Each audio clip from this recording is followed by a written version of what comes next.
Our lesson is application of exponential and logarithmic functions, specifically for compound interest and population growth.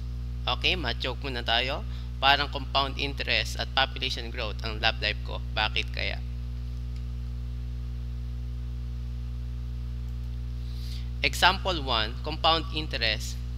Compounded annually using the formula F is equal to P times 1 plus R quantity raised to N, where P is equal to the principal or present value, F is the maturity or the future value at the end of the term, R is fixed annual interest rate, and N is the number of years.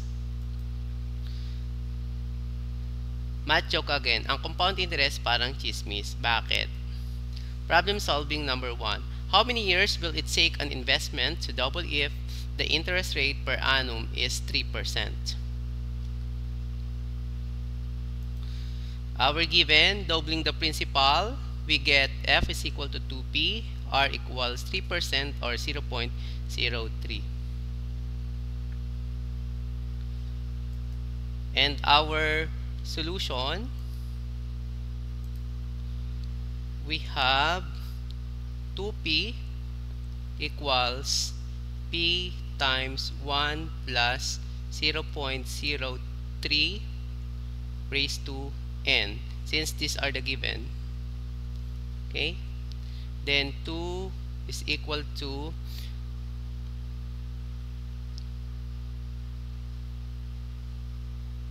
1.03 quantity raised to N, because we cancel out P here because it is common to both sides of the equation. Now we have 2 equals 1.03 quantity raised to N, then take the logarithm of both sides to find N because we are looking for N. So log of 2 equals log of 1.03 raised to N, and we will apply the property of logarithm, which is logarithm of a power. Now we have log 2 equals N times log of 1.03. Then we will divide both sides by log of 1.03. Now we will have N is equal to log of 2 all over log of 1.03. Okay, then N is equal to, or use your calculator, N is equal to 23.45 years. Okay, so it will take approximately 23.5 years, okay, for the investment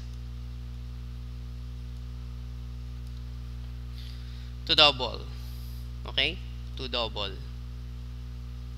So it will take 23.5 years for the investment to double.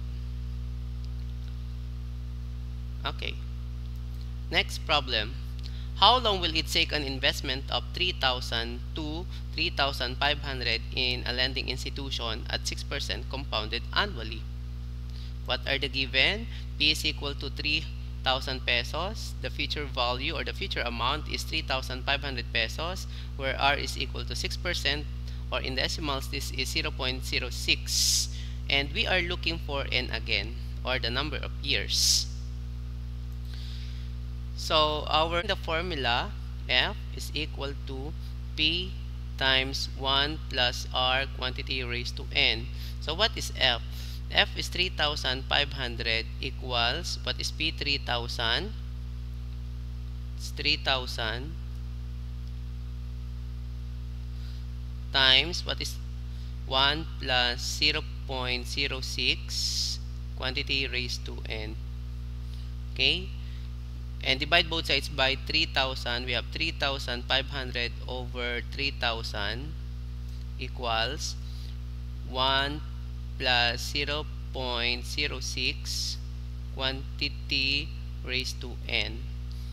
then you will get the lowest term, or divide it by 500, and that is 7 over 6 equals what? 1.06 quantity raised to n. Then take the logarithm of both sides. We have log of 7 over 6 equals log of 1.06 quantity raised to n. Then applying the properties of logarithm, we have log of 7 over 6 equals n log of 1.06. Okay, then divide both sides by log of 1.06. Now we have n is equal to log of 7 over 6 all over log of 1.06. Okay, so use your calculator to find the value of n. Okay, use your calculator to find the value of n. Now your n is equal to 20. Your n is equal to 2.65 years, or it will take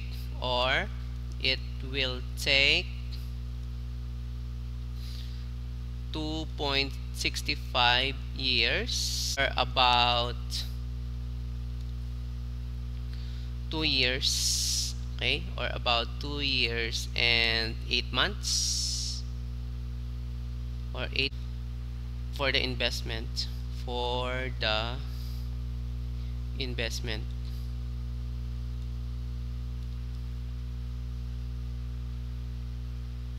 grow from 6% compounded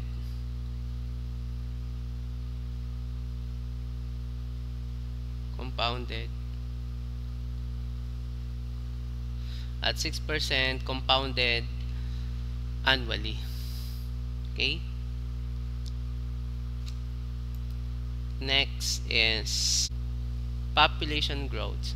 The population of the Philippines can be modeled with the function p of x equals 20,500,000 e raised to 0.0251x, where x is the number of years since 1960. Example, where x equals 0 at 1960. Assuming that this model function is accurate, in what year will the population of the Philippines reach 200 million? Our given model function is p of x equals 20,500,000 e raised to 0.0251x. Okay, let's solve the given problem. Since given the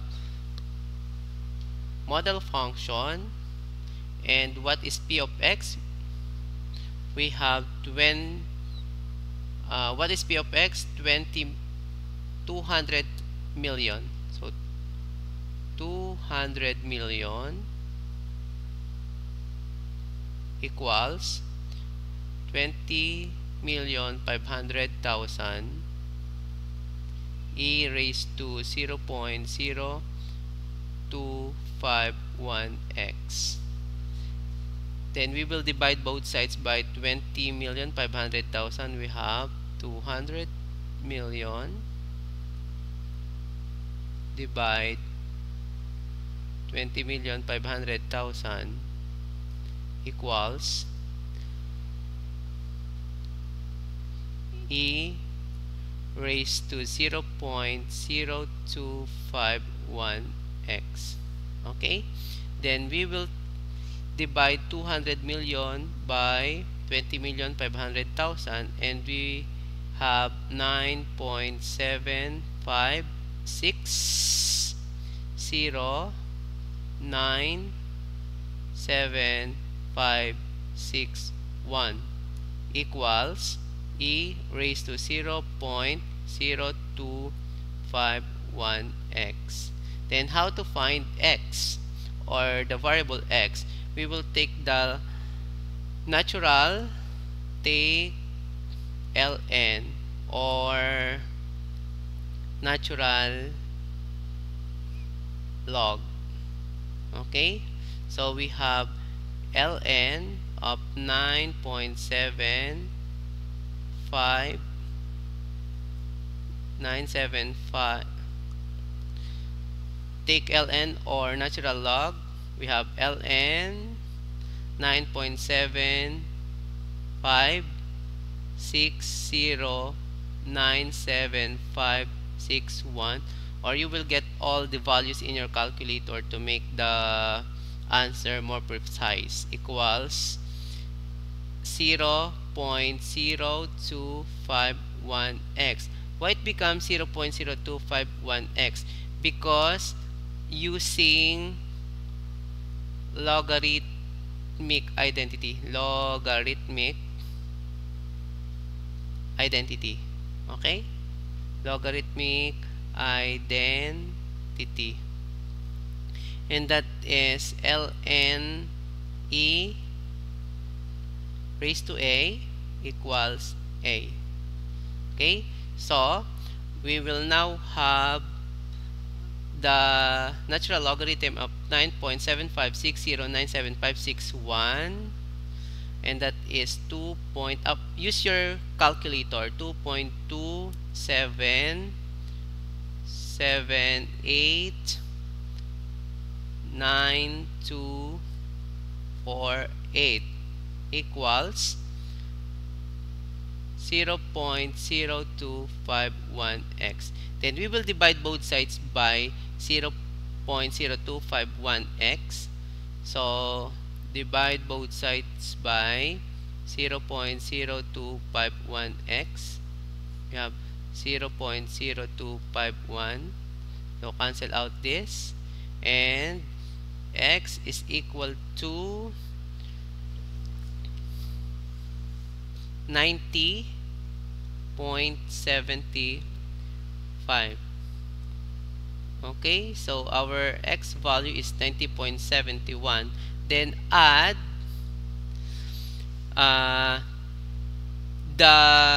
to base year 1960. Okay, so we have 1960 plus 90.75. So it will take, or the population of the Philippines will reach 200 million around the year 20.75 or 2051. Add to base year 1960. So we have 1960 plus 90.75 equals 2050.75 or 2051. Okay? So this is our answer. At the year 2051, the population of the Philippines will reach 200 million. Okay, thank you very much.